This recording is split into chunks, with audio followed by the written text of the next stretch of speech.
নমস্কার বন্ধুরা, আমি এখন রয়েছি কালিকাপুর রাজবাড়ি, যেটা পশ্চিম বর্ধমানের অন্তর্গত। দেখতে পাচ্ছেন আপনারা সুন্দর এই রাজবাড়ির ছাদে, আমি টপ ছাদে চেপে রয়েছি। এখান থেকে দেখতে থাকুন কালিকাপুর রাজবাড়ির বিভিন্ন অংশ। নিচে সাদা অংশ যেটা দেখা যাচ্ছে, এটা মায়ের মন্দির।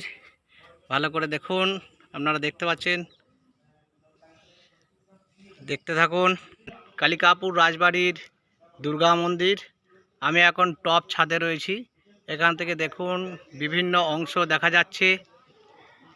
এটা কালিকাপুর রাজবাড়ির মূল অংশ।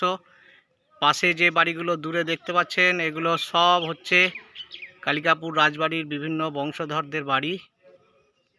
তারা অনেকেই এখানে থাকেন না। ওপরে দেখুন ছাদে হনুমান চেপে রয়েছে। বাড়িগুলো প্রায় ধ্বংসাবশেষ। অনেক গাছপালা চারিদিকে আছে। শান্ত নির্জন, একদম বনের মধ্যে এই গ্রামটি অবস্থিত। গ্রাম থেকে দেখতে পাচ্ছেন কিভাবে ছাদটা বিভক্ত হয়েছে। এই দেখুন, এটা সিঁড়ি, মূল সিঁড়ির ওপর দিয়ে এসে আমরা এসছি একদম রাজবাড়ির আরেকটা অংশে। এখানে দেখতে পাচ্ছেন নিচের অংশগুলো, এখান থেকে ছাদের নিচের অংশগুলো।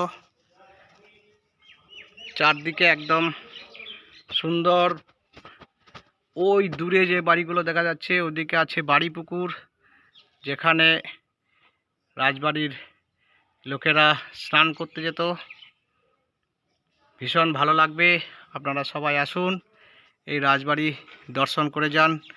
অনেক পুরনো, প্রায় 400 বছরের ইতিহাস এখান থেকে পেয়ে যাবেন। আপনারা সবাই আসুন, ভালো লাগবে, এটুকু বলতে পারি।